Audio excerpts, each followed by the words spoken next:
வெங்காயம் வதங்கட்டும்.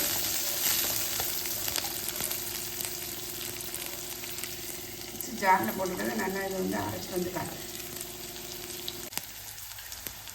வெங்காயம் ஓரளவு வதங்கிட்டு பாருங்க. நம்ம இந்த ஸ்டேஜில் ஒரு 1/2 டீஸ்பூன் வந்து இஞ்சி பூண்டு விழுது சேர்த்தேன்.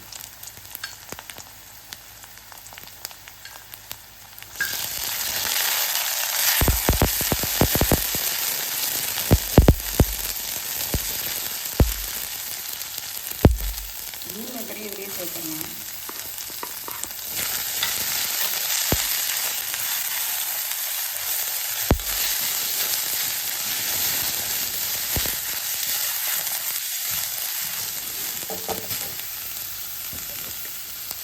நம்ம அரைச்சிட்டு வந்த மசாலாவையும் இதிலே சேர்த்துறேன்.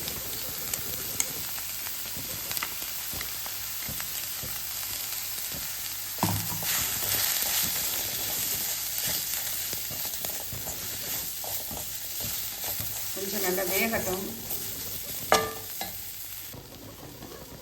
லைட்டாக மஞ்சள் பொடி சேர்த்துக்கலாம்.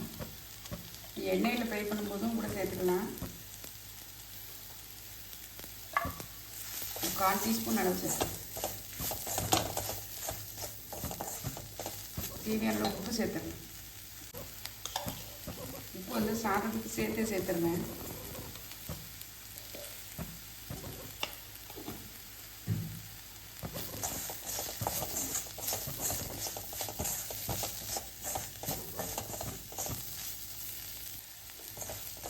நல்லா குக் ஆகிடுச்சு பாருங்க. நம்ம இந்த ஸ்டேஜில் ரைஸ் சேர்த்துடலாம்.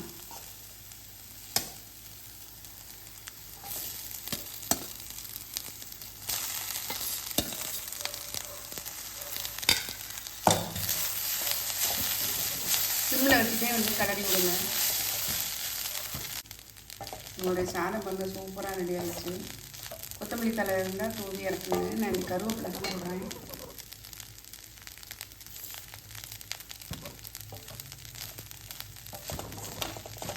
அவ்வளோதான், நம்மளுடைய சாதம் சூப்பராக ரெடி ஆகிடுச்சு. அடுப்பில் தோசைக்கல் போட்டிருக்கேன், சூடாகிடுச்சு. நம்ம இப்போ வந்து அடை இன்னைக்கு ஊற்றிடலாம் பிரேக்ஃபாஸ்ட்டுக்கு.